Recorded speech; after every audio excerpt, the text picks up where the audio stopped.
নাও এত কিছু সমস্যার সমাধান হয়ে গেছে। আমি এতে তো খুশি, কারণ তাণ্ডব ছবিটা এই ঈদেই রিলিজ করছে। কারণ এই আফরান নিশোর থাকার বিষয়টা নিয়ে শাকিব খান প্রচণ্ডভাবে খুশি ছিল না একেবারেই, এবং পুরো বিষয়টাকে নিয়ে ছিল এরকমটাই কিন্তু সোশ্যাল মিডিয়া মারফত জানা যাচ্ছিল। কিন্তু ইতিমধ্যে মন গলল শাকিবের, এই কথাটা দিয়ে পরিষ্কারভাবে খবর করে দিয়েছে কালের কণ্ঠ। ইয়েস, কালের কণ্ঠ পরিষ্কারভাবে খবর করে দিয়েছে, এবং নিশো কিন্তু তাণ্ডবে থাকছেই। এই যে এত হাউচাউ, এত তোমাদের চিৎকার চেঁচামেচি, শাকিব খানের মন গলে গেছে, শাকিব খান মেনে নিয়েছে, চলো নিশো তাণ্ডবে থাকছে। নাও আমি তো ওই জন্যই বলেছিলাম যে ফালতু ঝামেলা করে লাভ নেই, বেকার এগুলো একটা হয়, এগুলো একটা আরে ভাই মেনে নাও না, এত করার কী আছে? শাকিব খান মেনে নিয়েছে যখন, শাকিব খানের ঊর্ধ্বে তো কেউ না, শাকিব খান তো সবার ঊর্ধ্বে। আজকে শাকিব খানের 26 বছর ভাই, আজকে কেউ শাকিব খানকে নিয়ে কোনো খারাপ মন্তব্য করো না, দয়া করে বলছি।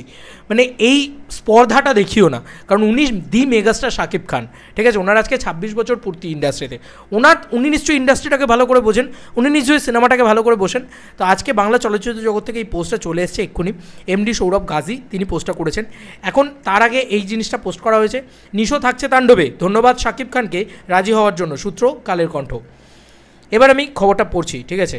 এখানে মন গলল, এখানে পরিষ্কারভাবে লিখে দিয়েছে মন গলল শাকিবের, তাণ্ডবে থাকছেন নিশো, কালের কণ্ঠ থেকে এটা খবর করে দেওয়া হয়েছে।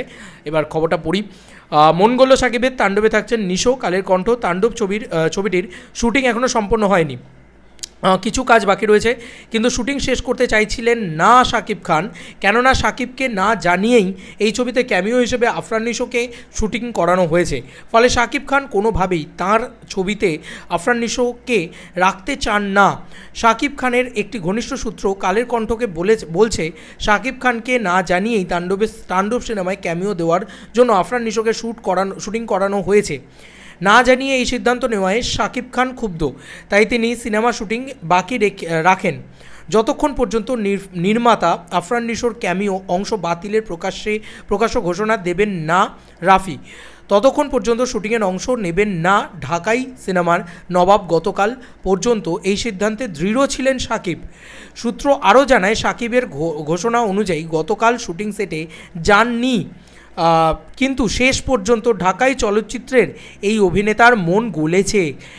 রাফি শাকিবকে বোঝাতে সমর্থ হয়েছেন যে নিশোর যে অংশটুকু রয়েছে সেটা তার পরের সিনেমার একটি চরিত্র, যে চরিত্র দূর দিয়ে হেঁটে যাবে। একদিন বিরতি রেখে আজ তাণ্ডবের শুটিংয়ে অংশ নিচ্ছেন শাকিব খান। হয়ে গেল ক্লিয়ার। তার মানে এ যা খবর করেছে সেটাই আমি পড়লাম, ঠিক আছে? আমি কিন্তু সত্যতা জানি না, আবারও বলছি আমার চ্যানেল কোনো সত্যতা যাচাই করেনি শাকিব খান আদপেও এটা করেছেন কিনা। তবে যদি এটা করে থাকে টিম, যে শাকিব খানকে না জানিয়ে আফরান নিশোর পোর্শনটা শ্যুট করা হয়েছে, সেটা কিন্তু উচিত কাজ হয়নি। কারণ একজন নায়ক যে মেন মাথা বা যে মেন মূল বা যার নামে বক্স অফিস হয় বা যার নামেই তাণ্ডব সিনেমাটা, সেই মেগাস্টার, বাংলাদেশের অন্যতম বড় মেগাস্টার শাকিব খান, তাকে না জানিয়ে এই কাজটা করা একদমই উচিত হয়নি।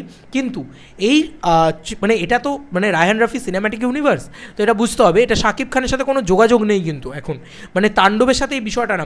তাণ্ডব যেখানে শেষ হবে সেখান থেকে পরবর্তী যে ছবি সেটা শুরু হবে, এবং সেই কারণেই নিশোর ওই পোর্শনটা শ্যুট করা হয়েছে, এবং ওইখান থেকে তাণ্ডবের শেষে নিশোর ক্যামিওটা থাকবে, এরকমটা হতে পারে। বা তাণ্ডবের মিডল টাইমে বা এরকম কোনো একটা জায়গায় নিশোর ক্যামিওটা থাকবে, যেখানে হয়তো নিশোর ক্যারেক্টারটাকে এস্টাবলিশ করা হবে পরবর্তী সিনেমার জন্যে। রায়হান রাফি এটাকে বোঝাতে পেরেছে শাকিব খানকে, শাকিব খান আবার শুটিংয়ে জয়েন করে যাচ্ছে, তাণ্ডব শুটিং হবে, নিশো থাকবে তাণ্ডবে, এবং তোমাদের সিনেমাটা দেখবে তোমরা, সেখানে নিশোকেও দেখতে পাবে, শাকিব খানকেও দেখতে পাবে। এবং বলে রাখি যে পরবর্তী যে ছবিতে হয়তো এত হাউচাউ শুনছো, তো পরবর্তী ছবিতে আফরান নিশোর যে ছবিটা, সেই ছবিতে মেবি হতে পারে, সম্ভবত হতে পারে শাকিব খানের ক্যামিও থাকতে পারে।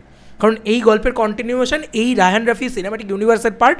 যেরকম পাঠানের ভিতরে তোমরা টাইগারকে দেখতে পাও, মানে শাহরুখ খানের সিনেমার ভিতরে সলমান খানকে দেখতে পাও, যেরকম তোমরা কবিরের ভিতরে হয়তো আরও এরকম ইউনিভার্স পুরো দেখতে পাবে, বা যেরকম তোমার কপ ইউনিভার্সের ভিতরে তোমার অজয় দেবগন, তারপরে অক্ষয় কুমার, তারপরে ওদিকে রণবীর সিং থেকে শুরু করে গোটা বলিউডকে দেখতে পাও যেরকমভাবে, ঠিক সেমভাবে এই সিনেমার ভিতরেও এর পরবর্তী যে পার্টগুলো হতে থাকবে একটা করে, সেগুলোর ভিতরেও কিন্তু এটা দেখতে পাবে। এবং এটা বাংলাদেশে প্রথমবার হচ্ছে, এবং বলা চলে দুই বাংলায় প্রথমবার হচ্ছে, তাই ডু সেলিব্রেট ভাই, এটাকে সেলিব্রেট করো ভাই, আর কিছু বলবো না। আমার তো তাই মনে হয়, আমি তো অন্তত সেলিব্রেট করছি। এবার অনেকেই বলতে পারে তুমি নিশো ফ্যান, ভাই আমি কারোর ফ্যান না, হাত তুলে দিলাম ভাই, আমি নিশোরও ফ্যান না, নিশোরও ভক্ত না। যখন বরবাদের সময় নিশোর ছবিটাকে করেছি, কী বলেছি সেগুলো তোমরা দেখে নিতে পারো। আর আমি মানে আমি শাকিব খানকে পছন্দ করি, কারণ উনি বাংলাদেশের ইন্ডাস্ট্রির একমাত্র মসিহা, একমাত্র বাদশা, বেতাজ বাদশা। তো শাকিব খান রাজি হয়ে গেছে যখন, আর তো কোনো চিন্তা নেই, সব কিছু ক্লিয়ার হয়ে গেছে। কালের কণ্ঠ থেকে এই খবরটা বেরিয়ে গেছে, তাই আবারও একটা অফিসিয়াল মিডিয়া চ্যানেল থেকে এই খবরটা বেরিয়েছে, তাই আবারও এটাকে অফিসিয়াল ধরা যেতে পারে। চলো বন্ধুরা, নতুন কোনো ভিডিওতে দেখা হবে, বাই বাই।